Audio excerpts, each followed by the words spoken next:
Welcome to the Four Witnesses of the Messiah, Chapter 4, Session 3a in Jesus Christ the Apostles, the Sermon on the Mount, Introduction. Well, folks, we've arrived at the Mount, and Jesus was about to change the world. He did not do so with weapons or armies or war, like others have attempted. His revolution was powered by words, and I dare say his changes have affected the world more than anyone else by whatever means they used. Few people have connected the words Jesus and genius, but he certainly was one. He was Einstein squared, not Einstein plus Einstein, but Einstein times Einstein. I will try with my inferior ability to portray him as he was. My goal is to bring out Jesus' intent for the Sermon on the Mount, to discover what he really wanted his audience to understand. I believe that Jesus embedded clues in his presentations for that purpose. Repetitions were often used as those oratory signals. These clues were traditionally a part of ancient oral transmission of information, but it dropped out of use after the vehicle for formal communication switched to the printed word. We have developed a different set of signals for printed content, and repetitions are eschewed. Many books have been written about this Sermon on the Mount, and many more deserve to be written, for it is that powerful and lofty. Many have been written from a subjective point of view, featuring thoughts that the sermon inspired. I have attempted to analyze the sermon objectively, not bringing any preconceived ideas in from modern theology, because it occurred in an ancient context. Consequently, I believe that we must start there and understand the ancient understanding first. Then we may apply things to modern situations. But my books are just another voice in that chorus. Still, I think I have something to contribute because of my unique knowledge of the inductive methods of working the Word, including repetition, structure, signpost words, and my scope of the Word. I think I have demonstrated that in our almost 500 hours of teaching up to this point. One of the other differences in my presentation is my biblical Unitarian viewpoint, because Jesus was not a divine robot. He was a man, but not a mere man. He was God's Son and the Son of Man. That is, the perfect man, the paragon of our species. And part of that was his genius, his profound intellect and deep compassion. And because of that, I believe he was the greatest orator of all time. Handling this sermon is like holding a priceless treasure. We must give it the respect it deserves, because the Bible is amazing and deserves our utmost respect and our best thinking. 2 Peter 1:20 and 21 stipulates that since the Word did not originally come by the will of man, and God gave it, then it shouldn't be subject to man's will now by anyone's private interpretation. Therefore, either there's no interpretation possible, or it interprets itself. Well, I subscribe to the latter possibility. The Bible interprets itself, and that one must utilize an inductive, objective approach to best understand it. So, I believe that there are clues in the material which point to its accurate understanding. Therefore, I endeavor to let Scripture explain itself and keep any of man's theology out. Because keeping speculative theology out is very important to me, because I want my research and writing efforts to help as many Christians as possible. Therefore, I've tried to be true to original Christianity.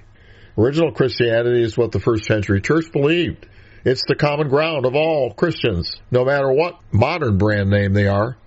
Original Christianity is documented by what was in the first century writings that they esteemed as Scripture. Therefore, to make this material generic and usable to all, I've endeavored to keep the Greek theological influences of the 2nd century and onward out. But on the other hand, I've not minced what I believe Jesus said. That kind of compromise helps nobody. This is important to me for another reason as well, because my earthly brothers and sisters are all believers. But each of us is from a different camp. It could be said of my earthly family that we are separated by a common God. Mom was the diplomat that kept us all together because each of us is associated with a different kind of Christian faith. So, in the spirit of tolerance, cooperation, and love, and in honor of my mother, I am reaching out to all. And in doing so, I don't want to assume a certain level of knowledge. So I'm going to be speaking to beginner, intermediate, and advanced Christians in this teaching. I feel I ought to give you some background as to how I got involved studying the Sermon on the Mount. The ministry I became involved with majored on the epistles, not the Gospels. We were taught that they were not written to us, but were for our learning. Now, I believe that was taken too far, because a lot of what Jesus taught was timeless. But because of that, I had neglected researching the Gospels and Jesus' sermons. I'd become a specialist in biblical hermeneutics and often taught that the Bible interprets itself in the verse literally as it's written, or in the context, or in prior or other usage. Despite that, I still had not really realized all the mechanics of how it interprets itself in the context. Because the only context-related methods I used were to read passages over and over and over again, or to note the thought flow that was directed by the connective particles, the little and, but, then, those words. But noticing the phrase, word, and synonym prepositions was the key that really opened up for me what units of context actually are in the Bible and how they affect the interpretation of the Scriptures. Now, that's not the only way that the ancient people delineated paragraphing, but it definitely is something which influences the context when it's there. I have since observed that contextual inference has a great effect upon which word meanings to choose, possible grammatical construction options, and the overall intent of a passage of Scripture.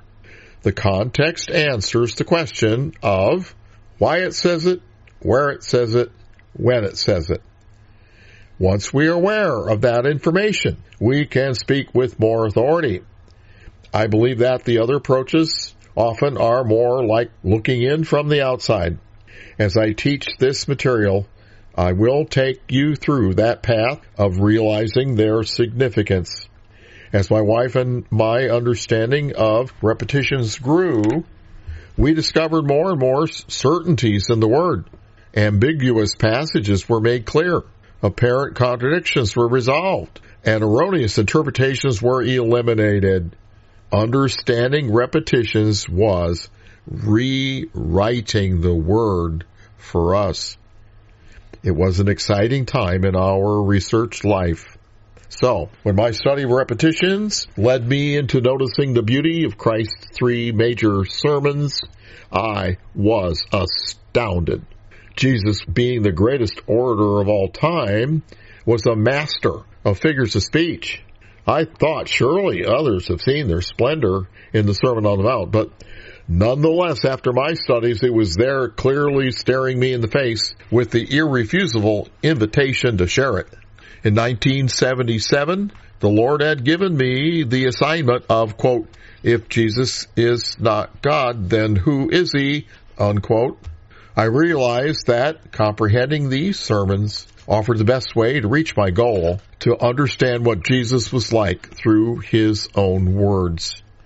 When we understand them, we can more clearly see his genius, his compassion, his boldness, and his love, to better know who he was, and then better make that jump into knowing who he is now at God's right hand. As I worked the material, more and more of a picture of what Jesus was really like emerged. I thought, who am I to promote this insight? I honestly believe that God had called me to do so, and I've been researching and thinking and writing and teaching about this topic on and off amongst all my other projects as the words have been exploding in my teaching ministry, but I've been doing this study on this material for over 20 years. And it began with my trip to Israel in 2001. A group of believers offered to pay my way on that trip if I would teach them there. So I developed 25 teachings, some being inaugural teaching topics that I taught on site for the first time in Israel. That was exciting. But it also got me involved in depth with Jesus' sermons. And since then, I brought to bear all my research ability, plus God has inspired me with many early morning epiphanies, about which I wrote many pages. The working copy of my first book on the Sermon on the Mount originally was titled The Sermons on the Mount, on the Plain, and in the Valley, Volume 1. But as the material continued to develop and expand, I realized how Jesus was really addressing and healing the Pharisees' effects of religious repression and abuse, which were rampant at that time. I had no idea when I began my research on the Sermon on the Mount that it would end up that way. One minister even told me, after I had taught the material in his church, that my presentation was like a textbook on dealing with all the aspects of religious abuse. Hence, the new title of Volume 1 was Reversing Religious Repression, a new subtitle for the Sermon on the Mount. I imagine that title choice may be controversial, but it's fitting, and I would have it no less controversial than what the original sermon was. But I trust that the compelling evidence that I've uncovered will convince you that this new perspective on the Sermon on the Mount is plausible and indeed actual. It'll certainly ring true for those who have experienced religious repression, because Satan has utilized the same methods throughout the centuries, and the psychological human response to such abuse has been similar. The title of Volume 2 was Canonizing a Counterculture, another subtitle for the Sermon on the Mount. And that's exactly what Jesus instituted, societal as well as religious change for a new culture of faith. But then, as I handled this gem, I realized that it was greater than what mere me could grasp, because it was multi-dimensional.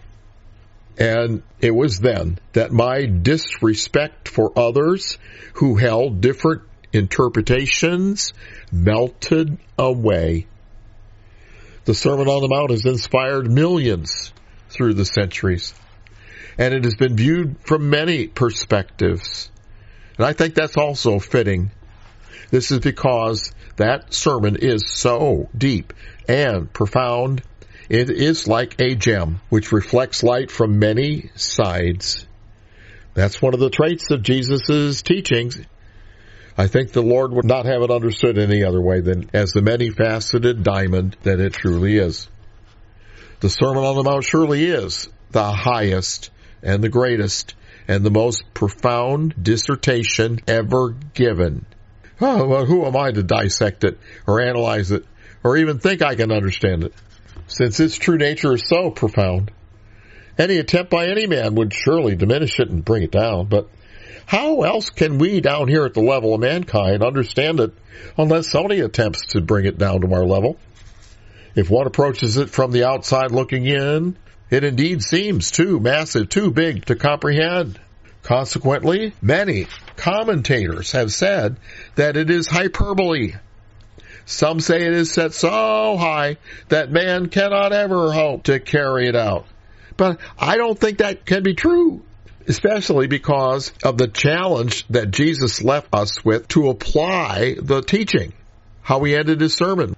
It was communicated and intended to be obeyed. We've seen in this class that Jesus often illustrated his teachings by giving examples in terms of the greatest applications possible. He indeed set the standards high, but I think he did so to imply that the principles he taught would work in all circumstances, from the mundane even to the extreme.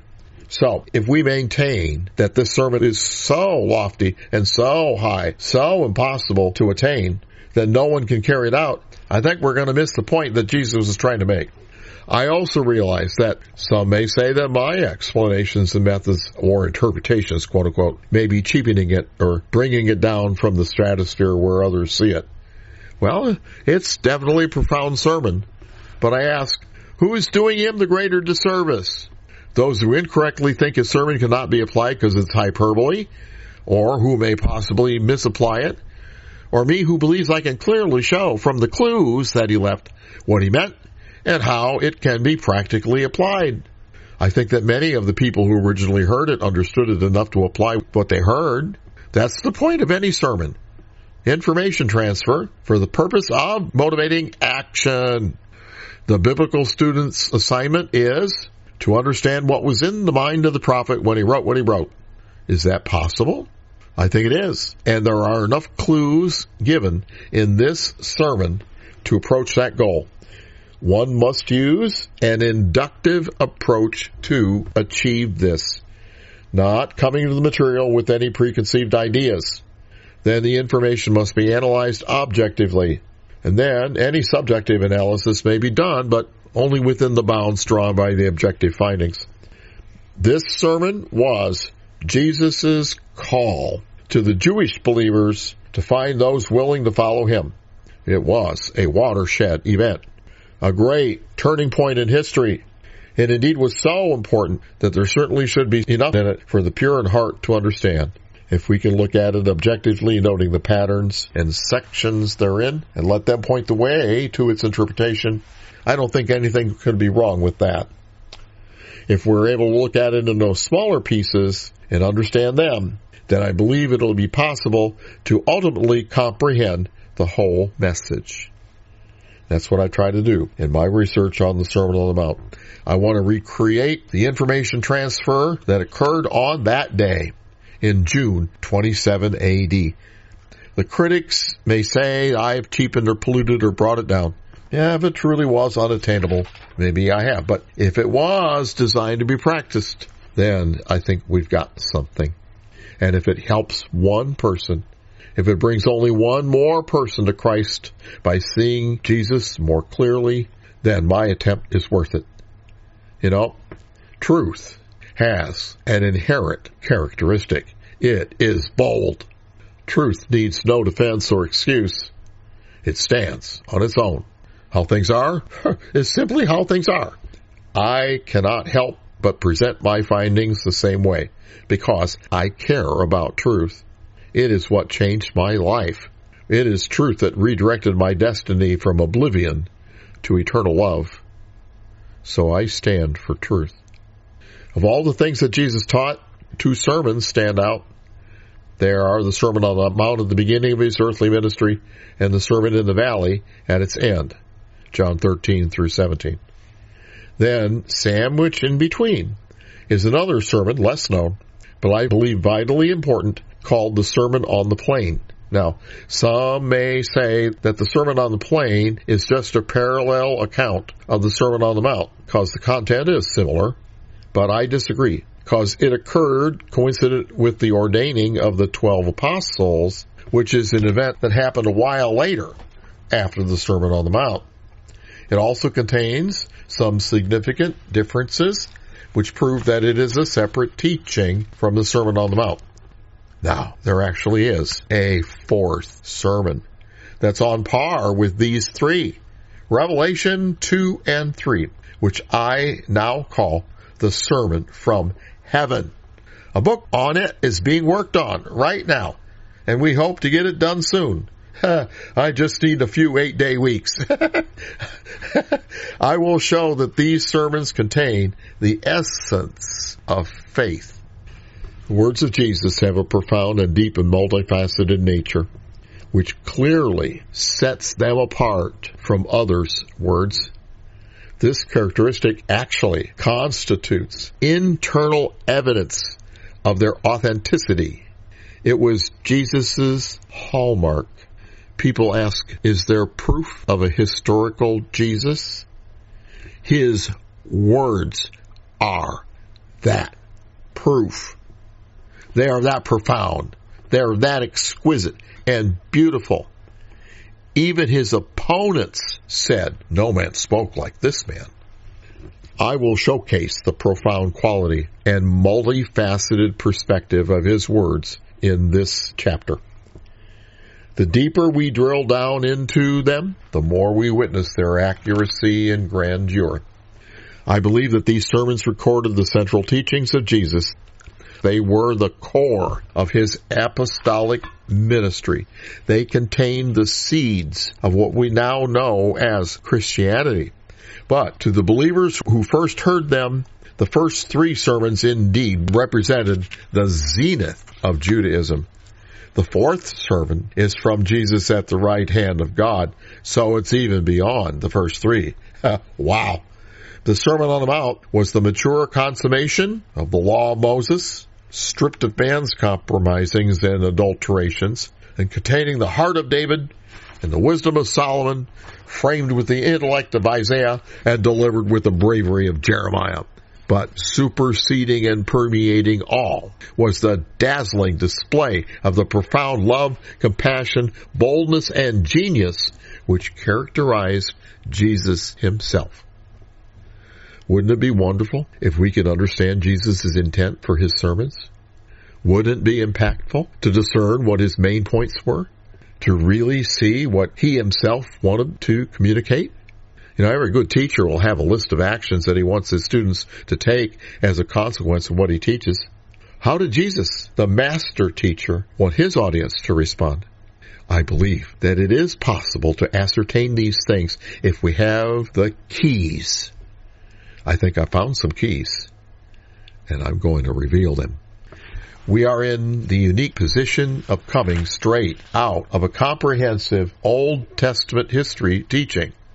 So we know that, unlike the rosy assessments of some modern theologians, first century Judaism was not in a very good place. The Pharisees and the Sadducees had been infiltrating Judaism since around the time of the Maccabean kingdom. By the time of the remodeling of the Second Temple and the time of Jesus, they were in firm control of Judaism. Their influence had grown to such a point that by the time of Jesus, they had corrupted Judaism into a legalistic caricature of what it was supposed to be. Their vision of Judaism definitely was not the same as what was given to Moses. The sage had supplanted the prophet.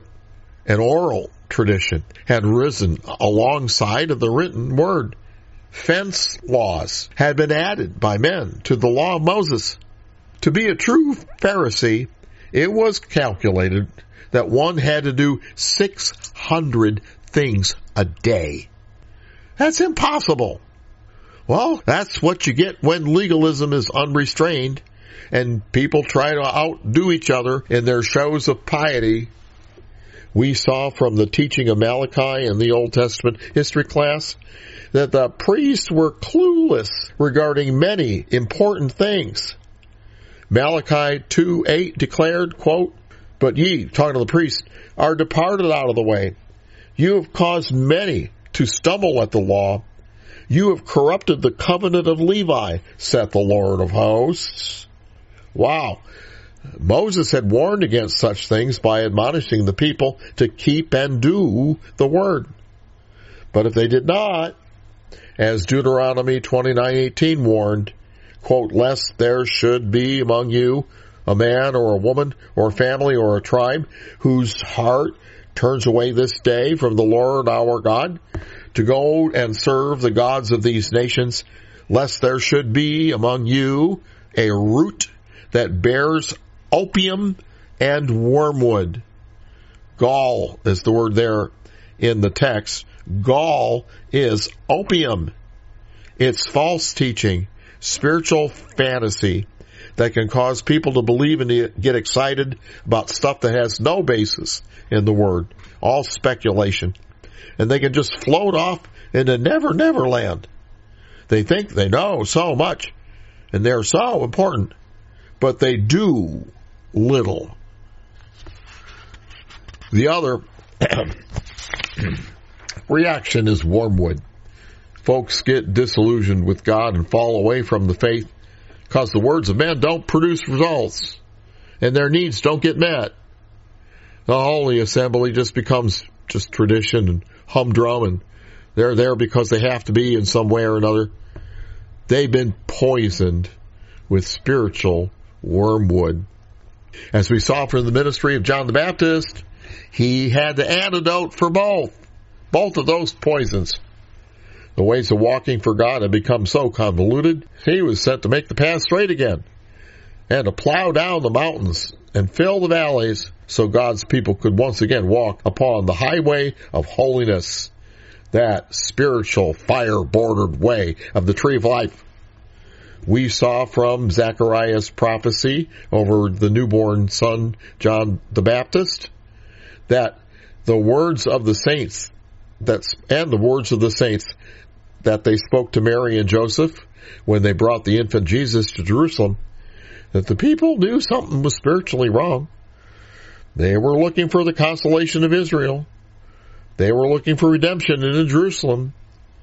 And despite the glowing accounts to the contrary, Jesus characterized the state of Jewish scholarship as, Luke 11:52, "Woe unto you lawyers, teachers of the law, because you've taken away the key of knowledge. You've entered not in yourselves, and them that were entering you hindered." Oh, wow. What an indictment of that generation. Their teachers were teaching locks instead of keys. They were under the thumb of legalism. What is legalism? In short, it's the abuse of the law to control believers. It involves an overemphasis on disciplined conduct and outward appearance, favoring the letter of the law over the spirit of the law. Those on that bandwagon try to outdo each other for influence and favor. In Matthew 23, Jesus just lambasted them. Turn to Matthew 23, verse 1. Then spake Jesus to the multitude and to his disciples, saying, The scribes and the Pharisees sit in Moses' seat. All therefore, whatsoever they bid you, that observe and do. But do not ye after their works, for they say, and do not. For they bind heavy burdens and grievous to be borne, and lay them on men's shoulders, but they themselves will not move them with one of their fingers. But all their works they do for to be seen of men. They make broad their phylacteries, and enlarge the borders of their garments. And they love the uppermost rooms at feasts, and the chief seats in the synagogues, and the greetings in the marketplace, and to be called of men, Rabbi, Rabbi. Oh my. When legalists assume control, mercy's thrown out the window, and the believers absolutely will get repressed and abused. Matthew 23, Jesus declared that the legalists were committing extortion, iniquity, and hypocrisy. Those things need to be confronted. But if anyone tried, they were cruelly resisted and denounced and shunned. Jesus charged that some attempted reformers even had been murdered. Look at Matthew 23, verse 23. Jesus let them have it. Woe unto you, scribes and Pharisees, hypocrites, for you pay tithe of mint and anise and cumin, and have omitted the weightier matters of the law, judgment and mercy and faith. These ought ye to have done, and not leave the other undone. You blind guides, those Pharisees, which strain at a gnat and swallow a camel. Woe unto you, scribes and Pharisees, hypocrites, because you make clean the outside of the cup and the platter, but inside they're full of extortion and excess. Now, blind Pharisee, cleanse first that which is within the cup and platter, that the outside of them may be cleaned also. Woe unto you, scribes and Pharisees, hypocrites, for you are like unto whited sepulchres, which indeed appear beautiful outward, but within are full of dead men's bones and all uncleanness. Even so you also outwardly appear righteous unto men, but within you're full of hypocrisy and iniquity. This is what he was confronting. This is what he was going to change with this great teaching, the Sermon on the Mount. Wow. This is the spiritually abusive climate which Jesus was poised to confront and change. The Pharisees and Sadducees would not surrender their control easily. The irresistible force was about to come down upon the immovable object. Who was going to prevail? But what about the believers of that era? What condition were they in? Because of the pervasive legalism of the Pharisees and Sadducees, the believers of that era found themselves in a bad, repressive situation. Things should have never been allowed to get to that point. The leaders had gone bad, and the believers had been compromised until they got trapped in these dire circumstances. And now, if they recognized the error and resisted, they were attacked. If they recognized the error and didn't resist, they became further compromised and actually tended to become hypocrites themselves. If they did not recognize the error and had become so desensitized they were blind to it, well, then woe to them as well, because they were firmly in the hand of the adversary. That's the nature of all sin. If it is not confronted, it spreads. If it is noticed and not dealt with, people become blind to it. And it will only get worse and worse until God intervenes. What happens when believers are spiritually affected in a climate like this? There are several reactions. Some will buy into the error and ally themselves with the abusers in order to gain some advantage. They ultimately may become abusers themselves. Others won't tolerate it, and they'll fight back and be persecuted and ostracized, and they may even quit the faith. Some mature believers may be able to walk with such wisdom that they remain unscathed, and some heroes may try to push for reform, but often that can get very ugly. Often they won't prevail. But most believers will try to tolerate religious repression because they feel powerless, not knowing where else to go or what else to do. They'll undoubtedly suffer some adverse effects. At this time, though, their families had always gone to the temple in Jerusalem and to the local synagogues to get their spiritual needs met. It would be unthinkable to depart. What often happens for those who decide to stay in abusive, repressive, legalistic religious organizations is that those believers tend to become superficial. They tend to just do things to look okay to the abusers, but their hearts are not in it. Consequently, they become afraid to walk for God for fear of ridicule or worse, and they go along with the legalists, trying not to do something which would attract their attention and inevitable judgment and ire. But they still know in their hearts that something's wrong. This was the unfortunate state of Judaism at the time of Jesus. You know, spiritual abuse is very insidious because it's satanically instigated. Satan knows us better than our parents do. He knows our weaknesses and is constantly trying to exploit them. And when he has controllers that he can really use, who have seared their conscience to the point where they're unwittingly willing to say or do anything he wants, his attacks can be extremely precise and hurtful. And they'll strike at the heart and debilitate believers. They'll cause them to doubt their faith, separate them from God and their support, sapping their motivation, eroding their commitment, and even their will to live. And the abusers live off the thrills of being on top of all of that. They demand things from the abused, and they're willing to say or do anything to stay in control. And the controls they institute ease in slowly, usually, but when sufficient, the trap is sprung, and the believers are captured. Then the constant attacks from all sides keep the abused off balance, so they cannot collect their thoughts enough to realize the situation's very wrong and extricate themselves. Does that sound familiar? It's like being spun around in a whirlwind, cycle after cycle, like going down the drain ever lower and lower until the cruel end. Now, not every synagogue at that time was abusive, but those in control of Judaism at the time definitely were. And there were many believers who knew in their hearts that something was wrong, and they were looking for deliverance. The oppression of the legalists and the Romans had driven the people into a selfish subsistence. They'd been so hurt they didn't want to come out of their shells and serve or give.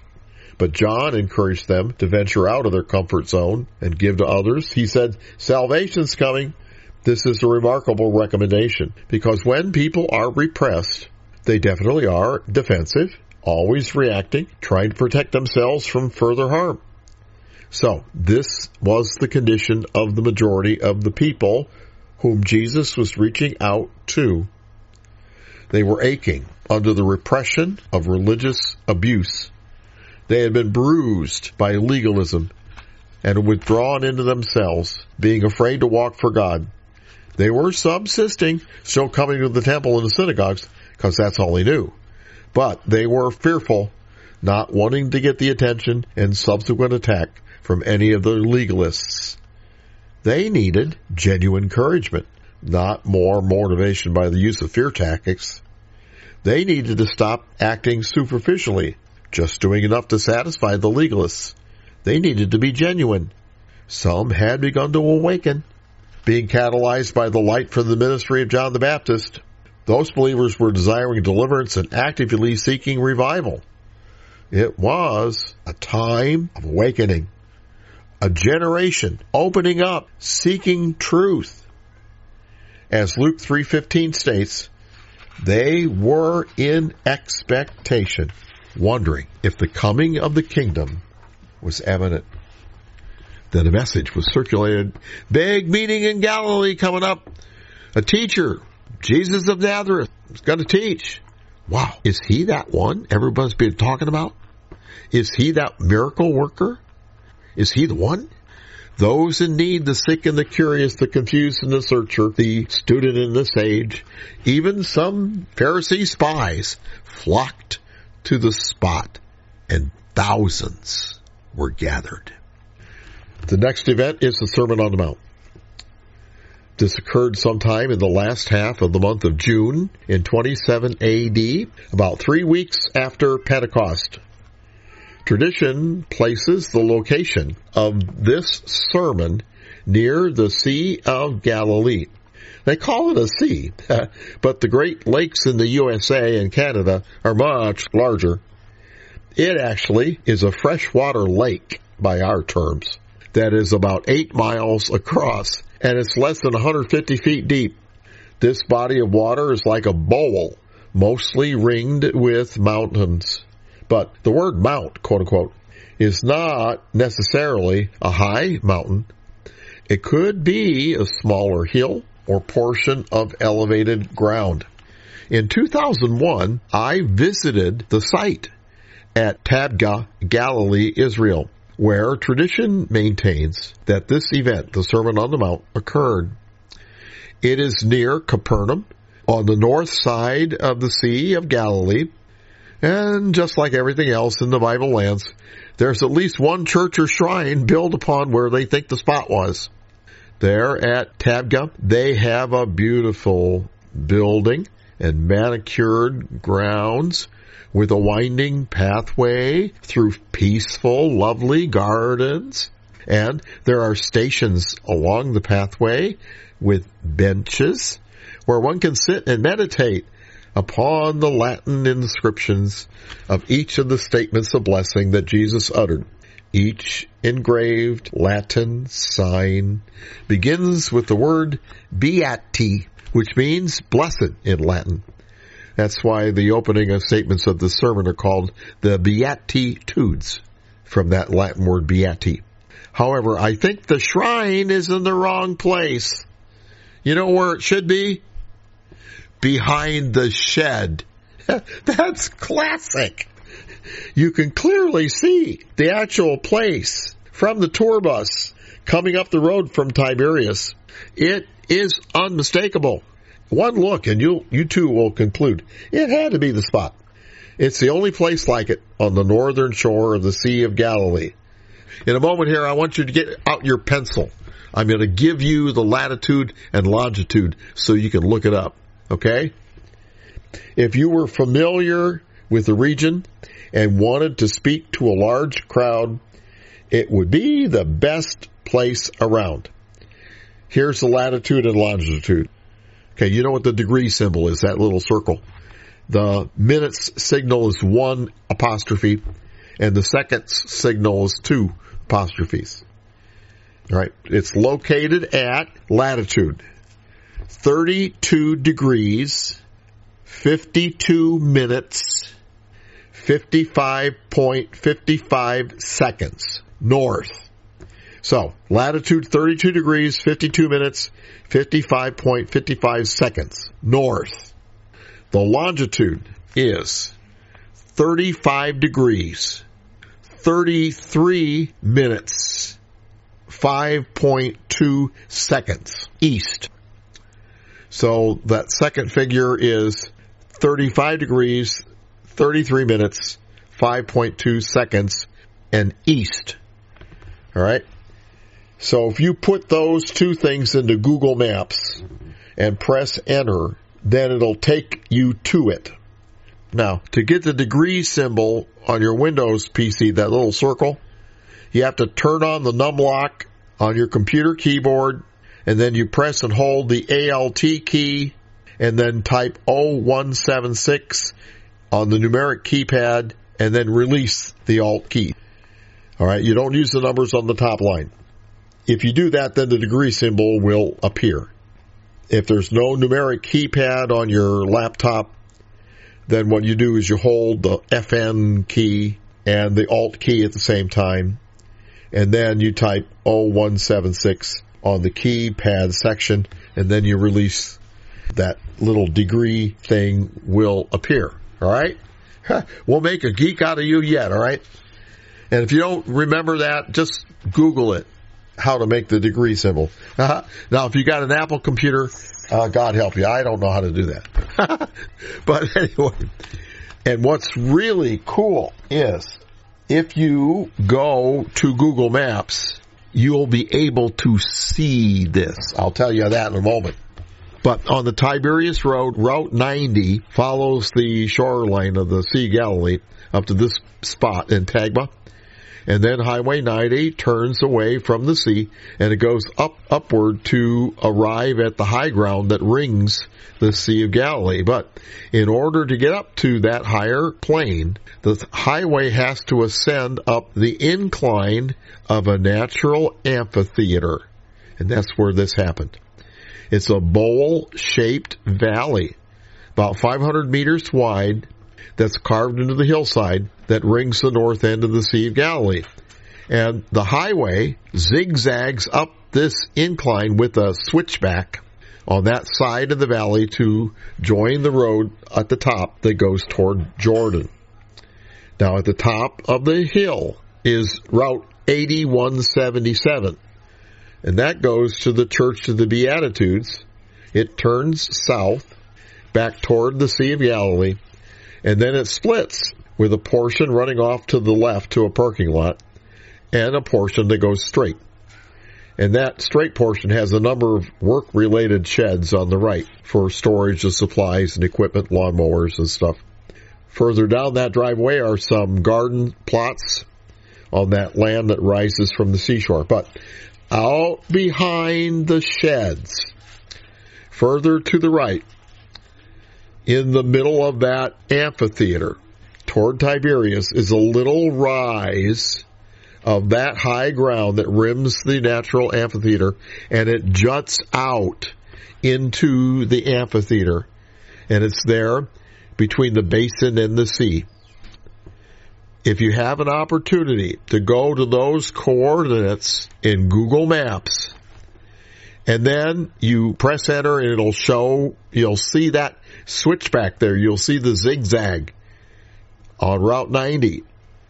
So if you click on the highway just past that switchback, just click on that highway, and then if you go to Layers in Google Maps and select Street View, it'll show you the street, and then you can swing the viewpoint around and swing it around towards the lake. And then when you do it, you will see the mount. You'll see the very spot. And it's really neat because in the Google photo that was taken at that time when the Google truck was going down the route and taking all these pictures, there happens to be a Jeep which off-roaded to a spot just below where Jesus would have stood. Cool. That would be the perfect spot to speak to a large crowd. It had a beautiful view of the sea behind and a commanding view and good acoustics of the entire bowl-shaped valley in front. So, I believe that little hillock, that little thing that juts out into the amphitheater, that little rise, was the mount, quote-unquote, that Jesus taught from. And if you follow those instructions, what I can do is print this up on a PDF so you got it in case you missed it. And you could go to it in Google Maps and you can see the spot. That's cool. When I visited Israel in 2001, both that little hillock and the valley were covered in weeds.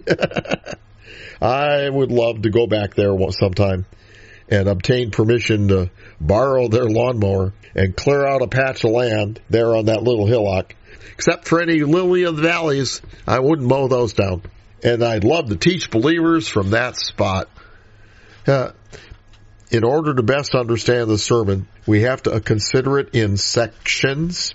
If one reads through it looking for structural elements, you'll find repetitions immediately. They're obvious. And that's the next key.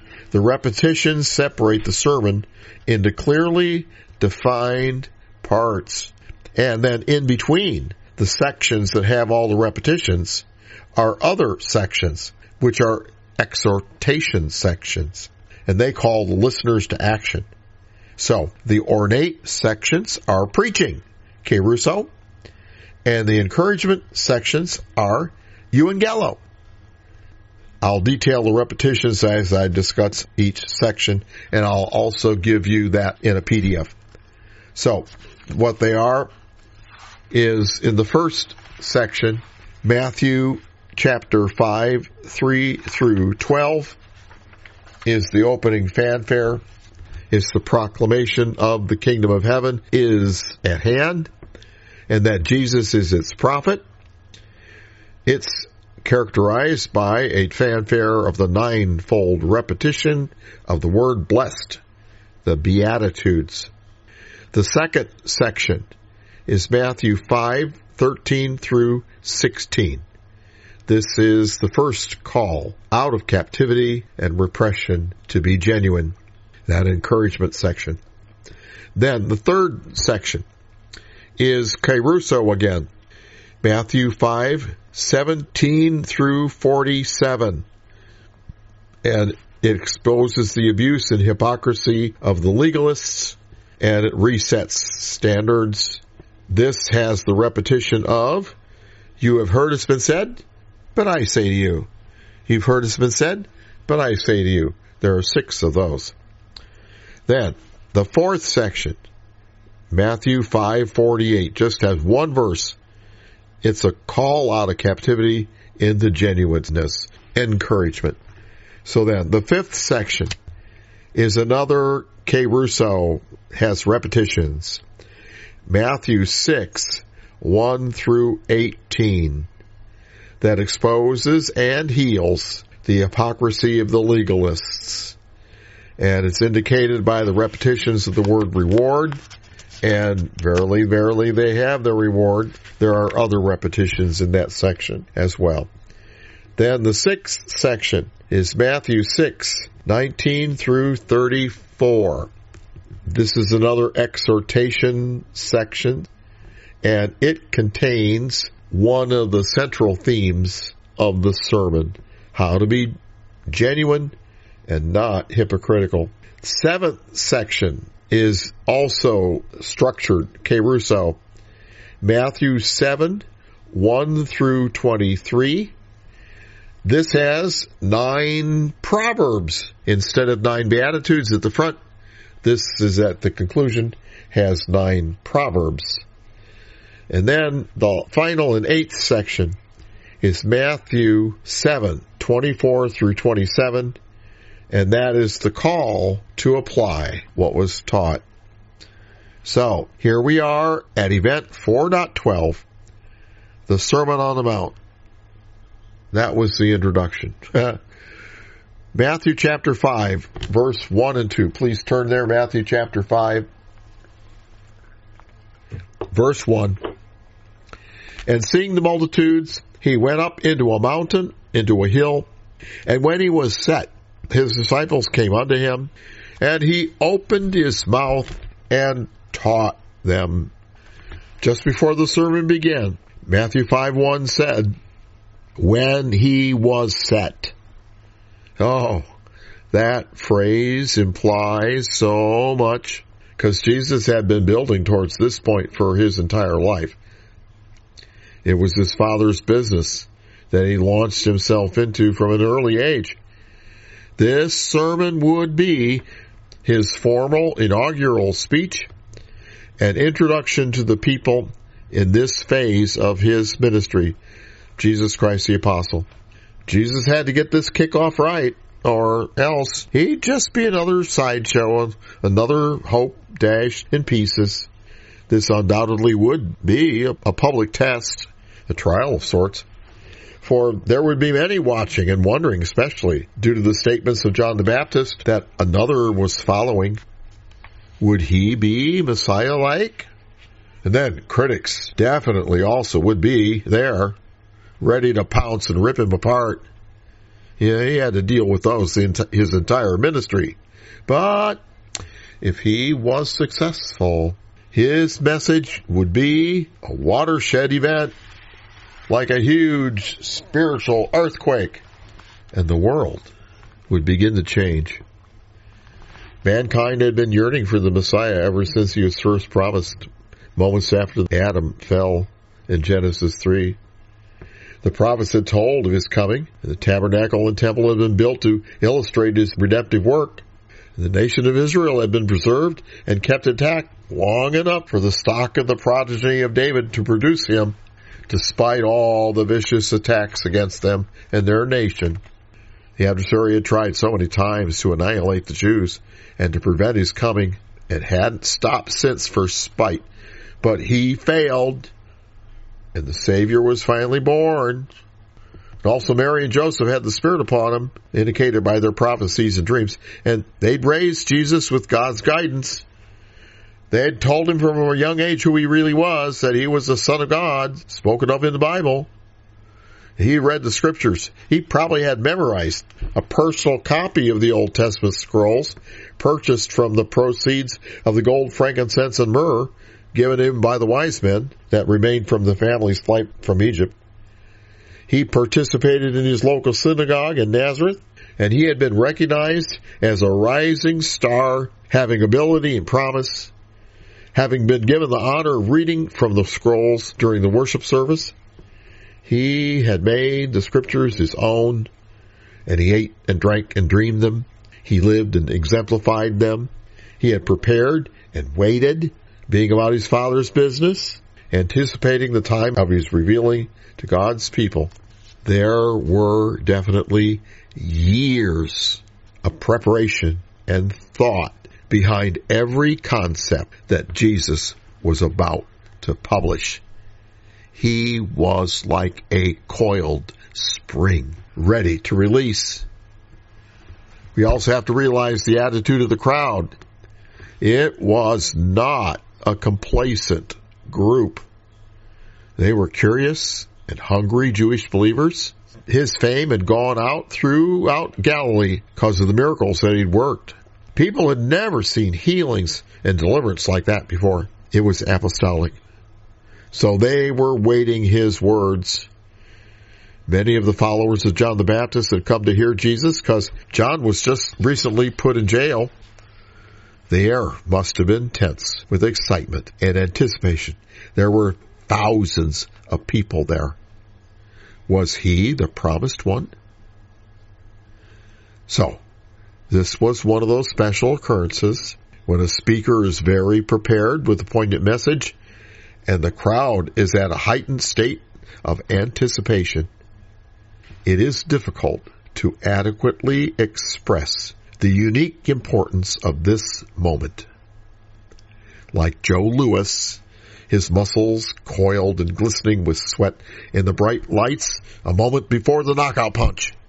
Like Peyton Manning, cracking a slight smile behind the offensive line as he recognized the defensive alignment and poised himself to launch the winning touchdown pass. Like General Schwarzkopf in the seconds before commencing his bold Desert Storm maneuver, with his awesome tanks like horses straining at the starting gate, with hearts inside beating in anticipation of victory.